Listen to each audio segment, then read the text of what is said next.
जुर्म की दुनिया से बाखबर कराती क्राइम रिपोर्ट में आपका स्वागत है। नमस्कार, मैं हूं सुमित गुप्ता। क्राइम रिपोर्ट में आज हम आपको दिखाएंगे उत्तर प्रदेश का वो चेहरा जो अब बेहद बदरंग हो गया है। उत्तर प्रदेश की कानून व्यवस्था अब लड़खड़ा चुकी है। ये तस्वीरें देखकर सोचना ही पड़ेगा कि ये प्रजा राज है या फिर गुंडा राज।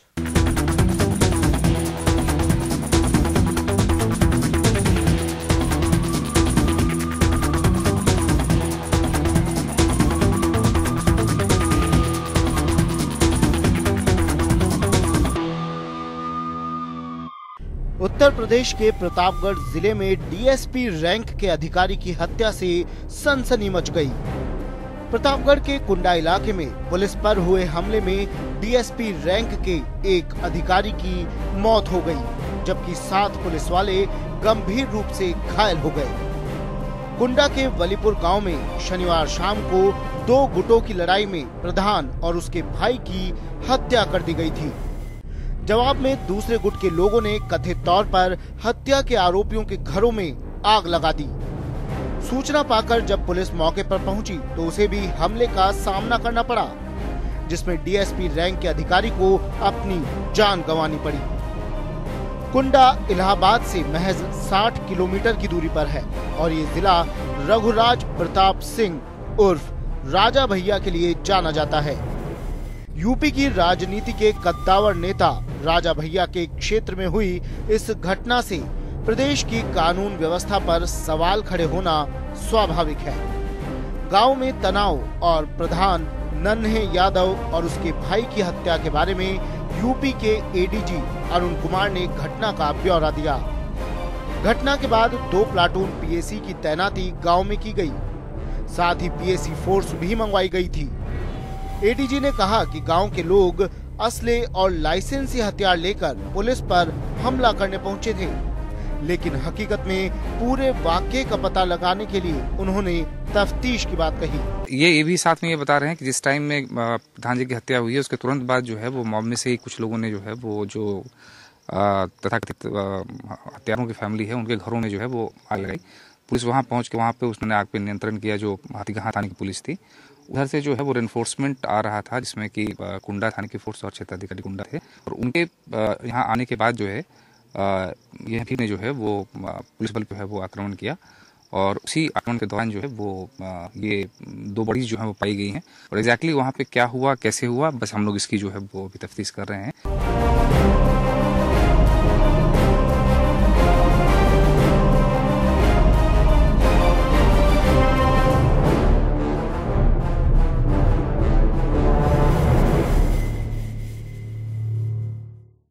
इस घटना के बाद मंत्री रघुराज प्रताप सिंह उर्फ राजा भैया पर सीनियर पुलिस अफसर की हत्या के मामले में आपराधिक साजिश रचने का मामला दर्ज कर लिया गया है। हालांकि राजा भैया ने खुद का बचाव करते हुए कहा कि वो इस घटना की निंदा करते हैं और ये बेहद ही दुखद घटना है। उनके खिलाफ मामला दर्ज होने पर उन्होंने कहा कि पुलिस को अपना काम करने दीजिए, उसके बाद ही कोई टिप्पणी की जा सकती है। घटना बहुत ही दुखद है, बहुत ही गंभीर है और कुंडा क्षेत्र के लिए ऐसी घटना, इस तरह की घटना कभी नहीं हुई थी। तो हम सभी लोग इससे आहत हैं, सभी लोग स्तब्ध हैं इस घटना से। देखिए, हर गांव में विवाद होते हैं और संभवतः हर प्रधान जो निर्वाचित होता है उसका गांव में कहीं ना कहीं दूसरी पार्टी होती है, तीसरी पार्टी होती है, विवाद होता है। लेकिन वो विवाद इतना गहरा हो कि वो हत्या तक पहुंच जाए, ये आमतौर पे नहीं होता है। अभी तक हर गांव में पार्टी बंदी, हर गांव में चुनावी रंजिश होती है, तो ये एक सामान्य बात होती है हम लोगों के यहाँ क्या पूरे प्रदेश में। लेकिन इतनी गंभीर घटना हो जाएगी इसका अंदाजा किसी को नहीं। देखिए, अभी इस समय हमारा कहना ठीक नहीं है और पुलिस जांच करेगी, तथ्य सामने आएंगे।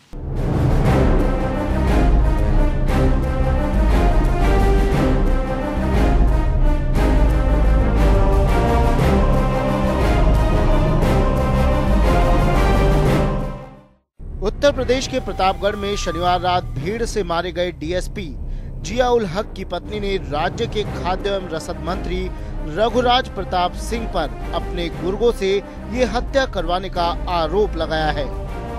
उन्होंने कहा कि उनके पति की हत्या एक गहरी साजिश के तहत की गई है, जिसमें सीधे तौर पर राजा भैया शामिल हैं।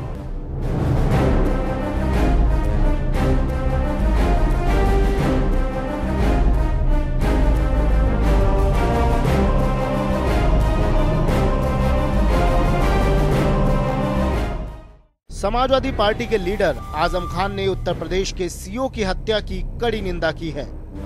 आजम खान ने कहा कि सीओ जियाउल हक की हत्या के दोषियों के खिलाफ सख्त कार्रवाई की जाएगी। बहुत अफसोसनाक है और हालात बेहतर होने चाहिए। कानून व्यवस्था पर कोई समझौता नहीं हो सकता। मैं समझता हूं कि बहुत वक्त नहीं लगेगा, जांच के बाद सही हालात सामने आएंगे और दोषी कोई भी हो, जाहिर है ये बहुत बड़ा गुनाह है और इसके लिए कहीं किसी के पास कोई माफी नहीं हो सकती। लेकिन अभी ये कहना कब्ल अज़ वक्त होगा कि हम किसको गुनहगार मानेंगे। लेकिन जो भी गुनहगार हो, अपनी हुकूमत जिसमें हम एक हिस्सा हैं, उसकी लाज के लिए हम हर हद तक जाने को तैयार हैं।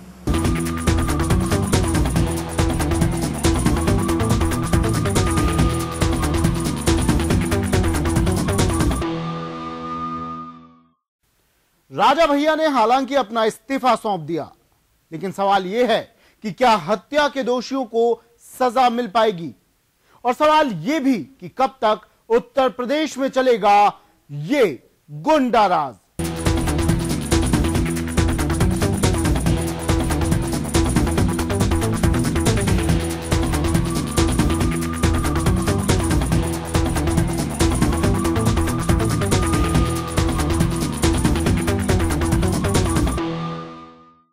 साफ सुथरी राजनीति के युवा प्रतीक बनकर उभरे अखिलेश यादव आज अपने उस फैसले पर पछता रहे होंगे जब उन्होंने रघुराज प्रताप सिंह उर्फ राजा भैया को मंत्री बनाने का फैसला किया था।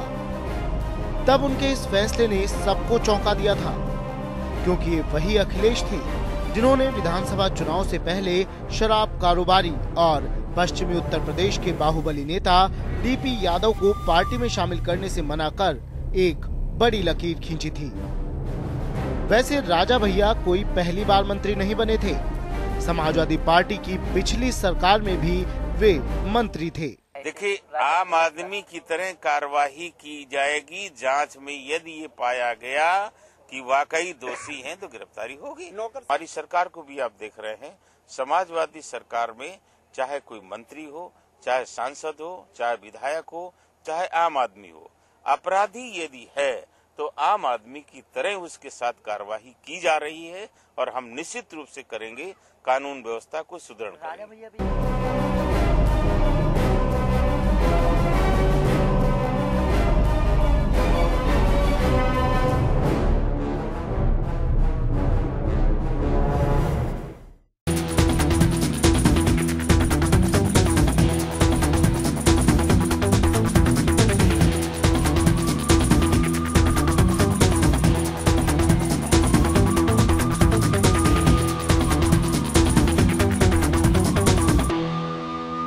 प्रतापगढ़ में डीएसपी की हत्या के मामले में फंसे राजा भैया पर कभी 76 मामले दर्ज थे।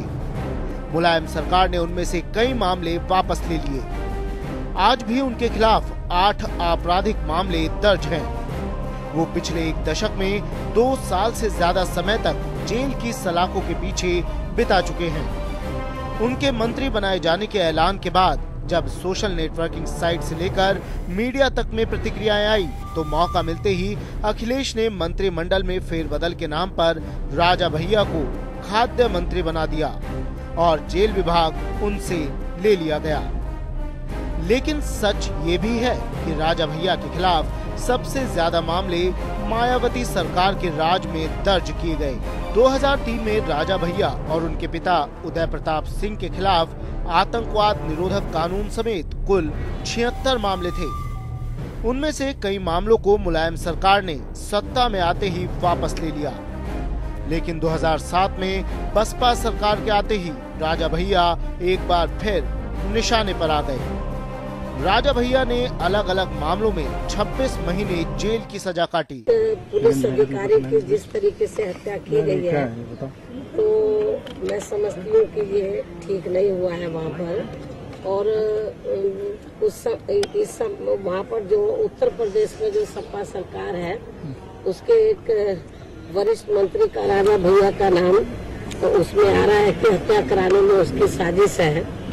तो मेरा इस बारे में यही कहना है कि जब खुलकर उसके परिवार के लोग कह रहे हैं कि इसका हाथ है, तो उत्तर प्रदेश सरकार की जिम्मेदारी बनती है कि उसको तुरंत मिनिस्ट्री से हटाए और उसको गिरफ्तार किया जाए, उसके खिलाफ सख्त से सख्त कार्रवाई की जाए।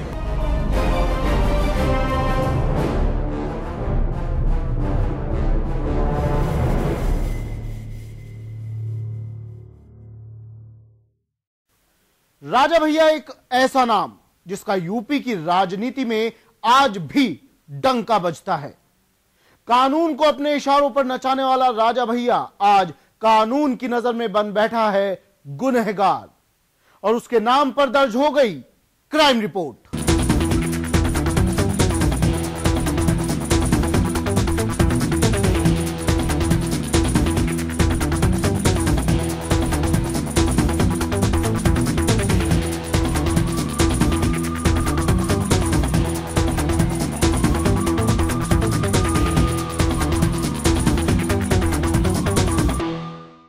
फिलहाल राजा भैया के खिलाफ 8 मामले दर्ज हैं, जिनमें 5 डकैती, हत्या का प्रयास, हत्या के लिए अपहरण और गंभीर रूप से घायल करने के मामले हैं। अगर वे इनमें से किसी भी मामले में दोषी पाए गए तो उन्हें 7 साल से लेकर पूरी जिंदगी जेल में बितानी पड़ सकती है। वैसे राजा भैया के परिवार के बारे में ये कुख्यात है कि वो कानून तोड़ते नहीं, बल्कि अपने फरमान को कानून मानने को मजबूर करते हैं। पुलिस भी कभी उनके राजमहल में घुसने का साहस नहीं कर पाई। रही बात राजा भैया और मुलायम सिंह की दोस्ती की, तो ये दोस्ती बहुत पुरानी नहीं है। 1989 में मुलायम जब पहली बार मुख्यमंत्री बने थे, तो उनके राज में ही पहली बार राजा भैया पर कानून का शिकंजा कसा था और उनके खिलाफ हत्या की कोशिश का मुकदमा दर्ज हुआ था। कल्याण सिंह जब मुख्यमंत्री बने तो उन्होंने राजा भैया को गुंडा का गुंडा करार दिया था, लेकिन राजा भैया ने पता नहीं क्या गुल खिलाया कि मुलायम उन्हें लेकर कुछ ज्यादा ही मुलायम हो गए और 2007 में समाजवादी पार्टी ने कुंडा विधानसभा से निर्दलीय चुनाव लड़ने वाले राजा भैया के खिलाफ अपना उम्मीदवार भी नहीं उतारा और फिर तो समाजवादी पार्टी और राजा भैया करीब आते चले गए। दरअसल इसके पीछे मुलायम की अपनी मजबूरियां भी थी। समाजवादी पार्टी से अमर सिंह की विदाई के बाद पार्टी के पास ठाकुरों को लुभाने वाला चेहरा नहीं था। ऐसे में राजा भैया को सबसे दमदार ठाकुर चेहरा मान लिया। बोलना अनावश्यक है, बोला बोला जब 72 बदायूं में स्कूल में इसके MLA के भाई ने रेप किया और लड़की को पकड़ के ले गए, रखा, इसके देर बाद उसको छुड़ाया गया। इसी तरह बाना में एक लड़की के साथ वहाँ के विधायक ने जो रेप किया, उस मामले में जेल में है। तीसरा एजुकेटेड इंजीनियर दिव्यापुर जिला औरैया में हत्या की गई थी, उन्हें उनके विधायक की आजीवन कारावास हुआ है। तो झूठ बोले तो बोले, चरंजीव बोले जब 72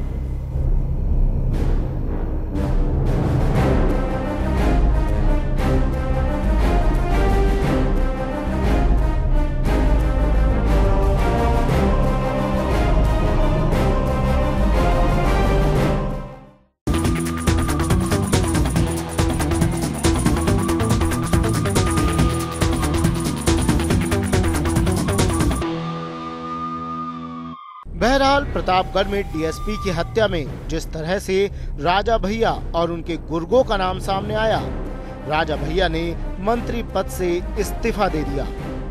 लेकिन यहाँ दामन पर छींटे सिर्फ राजा भैया के ही नहीं, अखिलेश यादव के भी लगे हैं और देखना ये है कि इन छींटों को वो कैसे साफ कर पाते हैं। क्राइम रिपोर्ट, जन टीवी।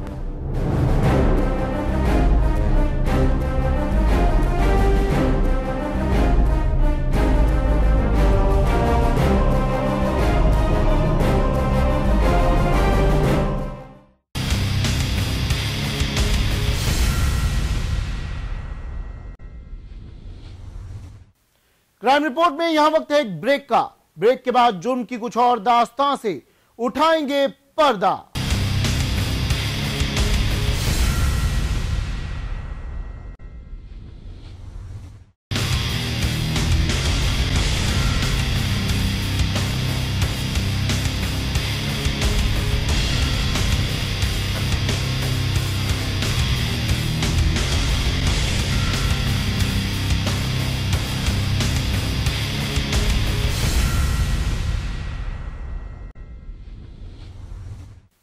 क्राइम रिपोर्ट में ब्रेक के बाद स्वागत है आपका।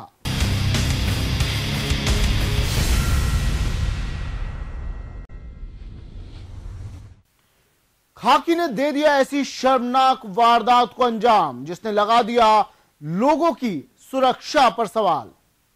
कुछ पुलिस वाले जो थे अपने ओहदे के नशे में चूर, इसी नशे में दिया उन्होंने ऐसी वारदात को अंजाम जो हो गई कैमरे में कैद और उठ गया पुलिस के नकाब से पर्दा।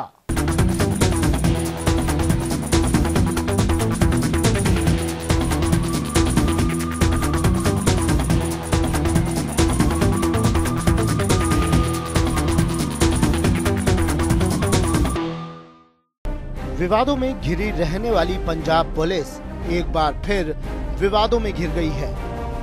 पंजाब के तरन तारण पुलिस ने जो किया ऐसा पहले कभी नहीं हुआ होगा।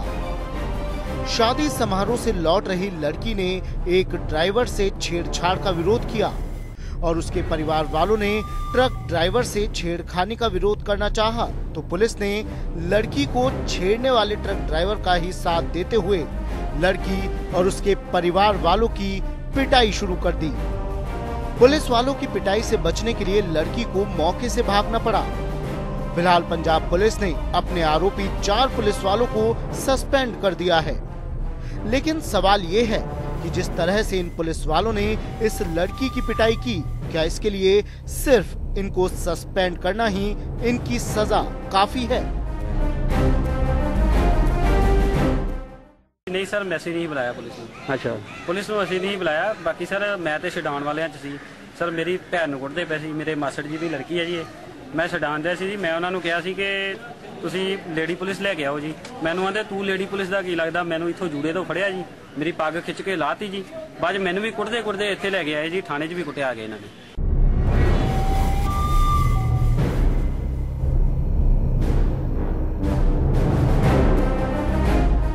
पीड़ित लड़की का कहना है कि वो शादी से लौट रही थी।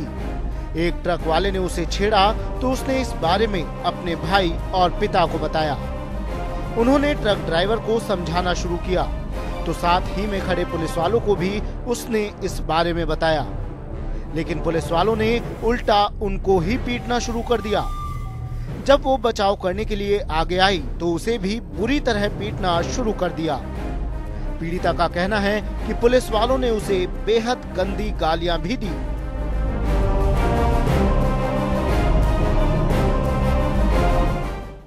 अपने मासी जी के बेटे दे मैरिज ते गई तरनताਰਨ इंटरनेशनल पैलेस च नशहरों ते मैं उत्थों मैरिज देखते पे सब कुछ ठीक सी। जो आन लगे ना आंदे मेरे नाल मुंडिया ने छेड़खानी की सी ते फिर मैं अपने डैडी जी ने अपने ब्रदर ने दस्सिया कि इन्होंने मेरे नाल छेड़खानी की आ। उन्होंने भी बहुत लाठी चार्ज तलवारां लियान के मारन की कोशिश की आ। बाद विच पुलिस वालियां ने सद्दिया, पुलिस वालियां ने उन्होंने भी ज्यादा अत्याचार किया साडे ते।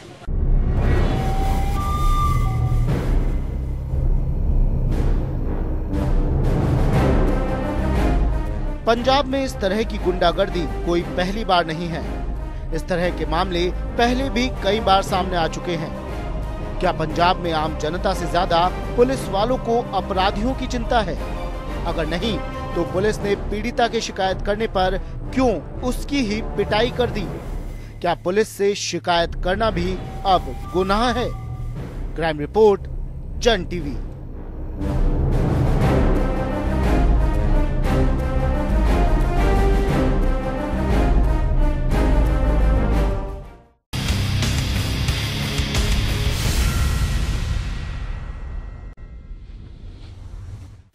ऐसा ही एक मामला सामने आया झारखंड से, जहां एक युवती के साथ पुलिस की ऐसी ही दरिंदगी सामने आई। यहां भी पुलिस ने अपनी दबंगई दिखाई और कर दी एक महिला की पिटाई। क्या है पूरा मामला, पेश है ये रिपोर्ट।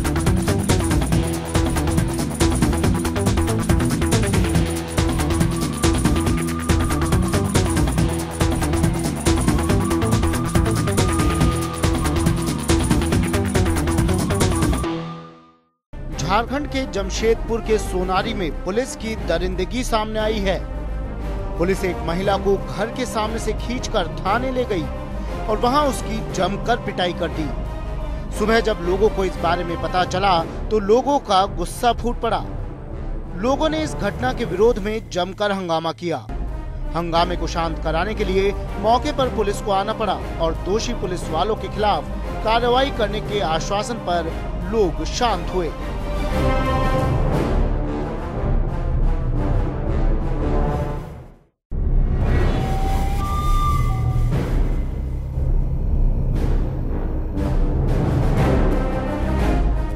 बस्ती के लोगों का कहना है कि ना तो उस वक्त साथ में महिला पुलिस थी और ना ही घर से किसी महिला को साथ ले जाया गया। झारखंड मुक्ति मोर्चा नेता मोहन कर्मकार ने पीड़ित महिला से मुलाकात करने के बाद कहा कि दोषी पुलिस वालों के खिलाफ सख्त कार्रवाई की जाए। क्राइम रिपोर्ट, जन टीवी।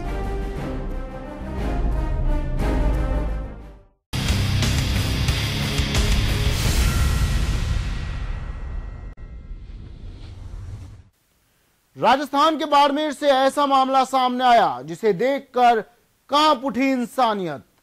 एक तांत्रिक ने लूट ली 2 बहनों की इज्जत और फेंक दिया उन्हें सड़क पर।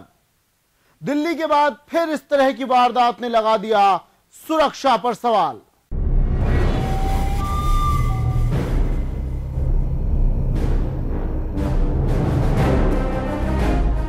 बाड़मेर में तंत्र मंत्र पर लोगों का अंधविश्वास है।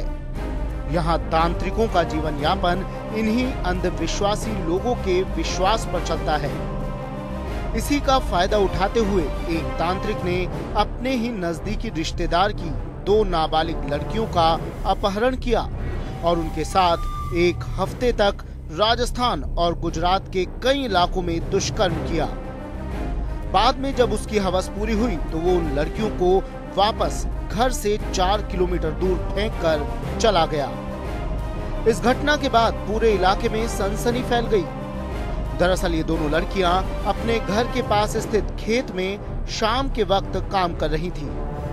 इस दौरान वहां पर आरोपी कुंभाराम सुथार अपने एक साथी के साथ आया और इन दोनों को आवाज देकर पास बुलाया। लड़कियां इस आरोपी को नजदीकी रिश्तेदार होने के कारण अच्छी तरह से पहचानती थी और भरोसा करके वो आरोपी की गाड़ी तक चली गई। इसके बाद आरोपी ने अपने साथी के साथ मिलकर दोनों नाबालिग लड़कियों को अपनी गाड़ी में जबरदस्ती बैठा लिया और वहां से उन दोनों को पाली ले गया।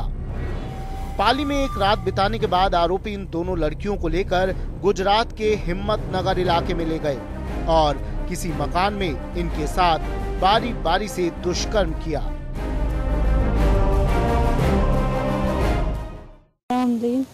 गया 2 जना, एक में उड़ के कौन एक कुंभाराम ये तुम दिन गया मैंने गलत काम कियो।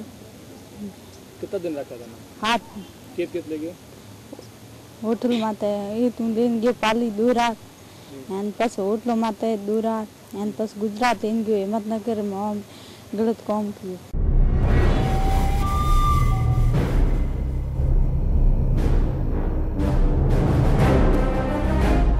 यहीं पर इस सन की तांत्रिक की हैवानियत और वहशीपन का अंत नहीं हुआ और इसने इन लड़कियों को जान से मारने की धमकी देकर लगातार इनके साथ बलात्कार करता रहा। करीब 1 सप्ताह तक इन दोनों के साथ लगातार दुष्कर्म होता रहा और लड़कियों को एक हफ्ते बाद वो उनके घर से 5 किलोमीटर दूर फेंक कर फरार हो गया। रात को ये बच्चियां बाहर खेत में, उनकी खेती है, तो लाइट का कनेक्शन वो फुहारा और पाइप देखने के लिए, संभाल करने के लिए रात को 12 बजे घर के पास में है, तो बाहर निकली तो घर के आगे से रोड जाती है, वैसे आगे से गुड़ा मालानी से बाड़मेर साइड रोड जुड़ती है, तो वही रोड पर एक गाड़ी अचानक आई तो वो उनको उठा कर ले गई। दोनों बच्चियों को वापस आई तो 7-8 दिन के बाद में बच्चियों को बाहर घर से एक लगभग 3 किलोमीटर दूर वो पटक के चला गया था। तो बच्चियाँ वापस आई तो हमने पूछा तो बच्चियों ने बताया कि हमारे को जबरदस्ती यहाँ उठाकर ले गए और हमारे साथ दुष्कर्म किया।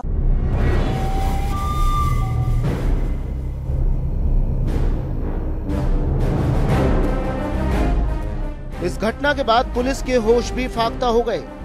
बाड़मेर के अतिरिक्त पुलिस अधीक्षक नरेंद्र मीणा के अनुसार आरोपी पूर्व में भी ऐसी वारदातों का दोषी रहा है और उस पर हत्या का मामला भी चल रहा है।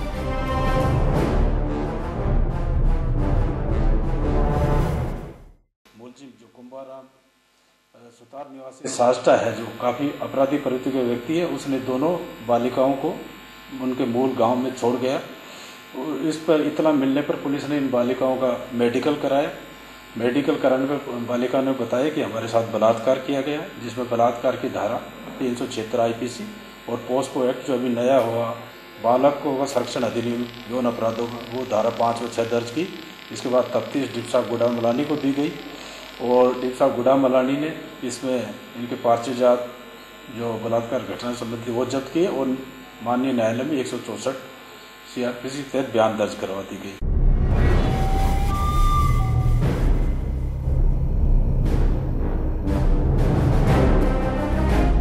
बाड़मेर में हुए इस अपहरण के बाद बलात्कार के मामले ने सभी को चौंका दिया है।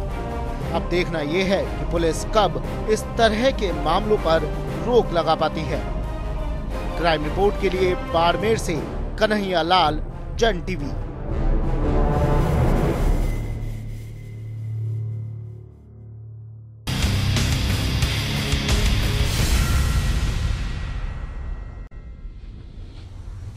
क्राइम रिपोर्ट में आज के लिए इतना ही।